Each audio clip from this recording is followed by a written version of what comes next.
Kia ora, Helen Brahms here, coming to you live from Escondido in California. My apologies for being over an hour late today on my Facebook Live. I have my writers group tonight, and that's on Tuesday nights. We have our writers group. We get together, read stuff that we've written, critique it, and all that sort of stuff. So it's kind of cool. It's kind of fun. And I had a portion of a chapter in one of the novels that I'm writing right now, and it went over pretty well. There were some great suggestions on what I could do. My dialogue turned out to be really good, which was awesome since most of it was dialogue. But it was a great evening, and it's always good to meet up with friends. Sorry if my phone's jerking, but this is what I'm facing right now. What you doing, Zeph? She was jumping up on me, so Zeffy, you gonna say hello? Nope. We can't. Oh, there. We're gonna sit pretty. You know, sit pretty for everybody to say hi? You give me a paw. Nope, we're just going to go in for a scratch. Zeffy came with me tonight to the writers group, but she can't go inside the Panera Bread where we hold it, so she was out in the car and was not very happy about it, but hang on, stop eating the chair. Hang on. Look at this cute face. How can you say no to this face? But she was very good in out in the car waiting for me. Hey, stop biting on the chair. And right now she's a little excessive from being cooped up for so long. We've already been for a walk and come back in. But my proud mama puppy moment with her today is see those bells there? I'm training her to ring those when she needs to go out. And hang on, Zeffy. And she rang them this morning. I was on an early morning call this morning, and she was whining a little bit, and I said, well, if you want to go out, go ring your bells. And so she ran away from me and did a few laps up and down the RV, and this is what I'm dealing with right now. Look at this. And so she ran up and down the RV for a little bit, and I got stuck. I was sending out an email that I needed to send out today, and the next thing I hear is ding, ding. So I immediately stopped what I was doing, went and got my shoes on, and grabbed her leash, and hey, no. And out we went. And went for our morning walk, went over to the park, and she voluntarily again went on the grass and romped around on the grass and did her stuff, and spent most of our time at the park on the grass, which was awesome because we ended up walking counterclockwise around the park, and which we normally go clockwise, but she decided she wanted to go counterclockwise today, which put I walk with her on my left side, and that put her on close to the grass, so she just walked onto the grass and walked basically most of the way around the park on the grass. So very proud of her today for overcoming her fear of grass and also ringing her bell to go out.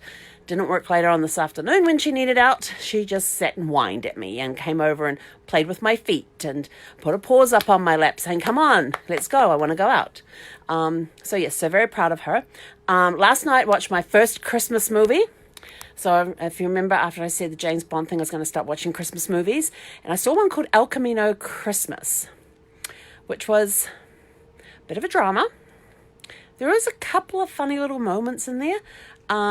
It had Tim Allen in there, but he played a serious role this time, which was very different from all the stuff that I've seen him in before, where he's always had some sort of comedic role. And this time he was more drama. It had a bit of dark comedy in there, but he was very serious in this, which was awesome to see him in. It wasn't actually a bad movie. If I remember correctly, it's a new movie out, but basically it's about these people who end up being held hostage in a liquor store, and you've got a solo mum and her son who's autistic and doesn't talk. You've got this, he's not a sheriff's deputy. There's the owner of the store, there's Tim Allen's character, and then there's this new guy in town, sort of like just visiting in town looking for his dad, guy as well. And it's not really a hold-up, but it ends up being it's not really starts off as a hostage situation, it just ends up being that way. So it's kind of interesting to see how that happens and the consequences of it and that. And then they've got one of the deputies on the outside who really doesn't have a clue. He's kind of the comedy relief in a dark sort of way. But thoroughly actually enjoyed the movie. Very different ending from what I thought.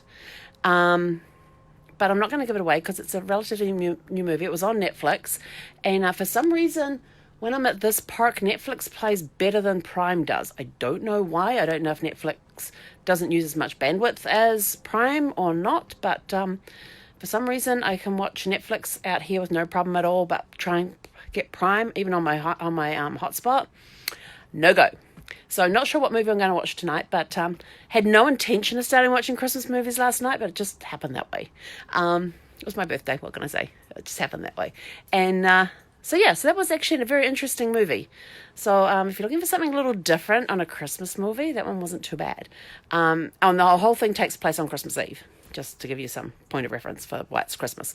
So had a very busy and productive day today. Came up with a whole new concept on things.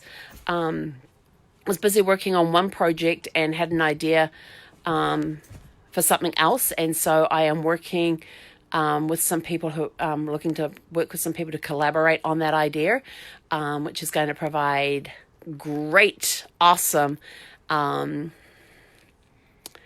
content and value for everybody. So stay tuned for that. It's probably going to take shape more closer to beginning of next year. This month is going to be getting the stuff in place for it. But and on my major project where I get my really cool zero gravity chairs at the end of my 30 days, made some great progress on that today. So I was super excited about that. Got some cool stuff done on that. So we'll tell you more when that comes out. But when I was working on that project, I got the idea for the other project, and already making some headway on that one as well. And her bells just rang because she just put her ball into them. So I know she just wants to play, but I'm kind of tempted to put the leash on her and take her outside since she rang the bells. But she starts formal training on Saturday, and then Sunday, and she'll do 6 weeks on a Saturday, and there's 2 Saturdays we're going to miss. One of them is PetSmart has not having class that week because they've got required potty training, and the following week I'm going to miss because I have my mastermind group, and so we're going to do a makeup on that one. And but before we leave, she'll be done with the beginners class through PetSmart and be able to sit and stay and heel and lay down and stop chewing and leave and wait and all those sort of good commands. But she's actually starting to do pretty well with the weights and the nose and the leaves. She's a smart cookie, this one. She picks up things very quickly. And like when I fill up her treat ball, and I tell her to sit and stay, she actually stays. And then I walk to the other end of the RV and I tell her to come and sit and high five, and she does all of that. And then I tell her to lay down, and as soon as she lays down, she gets the ball with the treats in it. And so she's doing pretty good on that. And then on Sunday, we've got our free 30-minute training session with a private trainer, and we're going to work a lot on her separation anxiety. It's okay if she walks out of the room, but if I walk out of her area of vision, she has issues with that. So that's something I want to get corrected, because it makes it difficult to leave to go to the markets and that sort of stuff. And if I have to go out to somewhere where she can't come with me, it makes it very difficult to do that.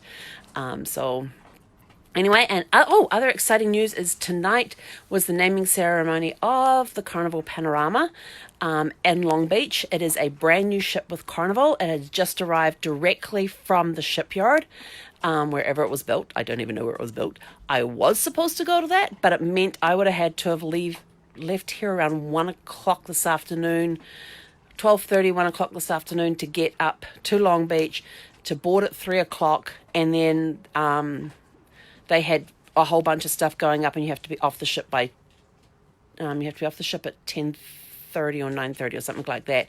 And then, of course, the drive home. So that would have been leaving Zephyr alone way, way too long, and I had nobody that I could leave her with just yet, only having her 3 weeks and her separation issues. So, you want to say hello? Look at that beautiful face. Who hides from the camera. What you waiting for? Hi. Come here. Good girl. You need to say hi? This one gets a little camera shy. She ducks it whenever she sees it. I pull out the phone to take a picture, and she'll turn away, run away, whatever. She's hilarious like that. But anyway, so it's been a great day, and And, Vanna White is the godmother of Carnival Panorama, so she'll be there tonight at the naming ceremony. So it's kind of a little bummed I had to miss it, but I'll get to do a ship tour later on of that, when there won't be all the festivities and everything going on, and I'll still be able to see in all the suites and things like that too. So I have some friends who are going to the naming ceremony, and I said, hey, and they said, if they've got any questions, let us know. So I let him know what the question was I had. So he's investigating that for me. And where are you going, young lady? Come here. Good girl. So I'm off to play with Zeffy now. We're going to have some playtime. And let's see, what time is it? Yeah, we won't be watching any movies tonight. It's just too late. And we've got a full day tomorrow. I've got a lot of different connections and appointments and stuff like, and final payments to make and things like that. So hope you're all having a super fantastic sparkling day. Oh, almost forgot the Fight Colorectal Cancer fundraiser that I'm doing for my birthday. Thank you so much to everybody who has contributed so far. If you're wanting to contribute, the link is on I will put the link into the description of this video where you can go for the fundraiser, and any amount. It doesn't matter. And if I don't hit my goal of $2,000, it doesn't matter. Just anything that you can give is greatly appreciated. I just picked a number out of the air to go for, and I'm just grateful for any amount that anybody can give in Brad's memory to the Fight Colorectal Cancer organization, because they have a wealth of information for patients with colorectal cancer. They provided us with a lot of great support with as far as information went. Their website is just full of stuff for patients. They've got a kit that goes out to patients with colorectal cancer and all that sort of stuff. So I don't know what this dog is doing, but she's like batting my... I swear this dog's a cat at times. She's batting my hand right now. I'm waving my hand and she's like batting it with her paw like a cat does, you know. He's such a cute face. But I'm truly grateful for you guys helping keep Brad's memory alive by making these donations on his behalf to the Fight Colorectal Cancer organization. So thank you. Believe me, it is very heartfelt, because these guys are fighting a battle to try and get the cure for this stuff, for colorectal cancer, and are doing a phenomenal job with their support of patients, the information that they provide to patients, even support. They have patient-to-patient contact and all that sort of stuff. So truly a great organization. So thank you to those that have given. If you would like to donate, I'm going to put the link in the description of this video. So if you would like to donate, you can. Thank you again. Have a super fantastic sparkling evening. I'm off to play with my puppy. He konera.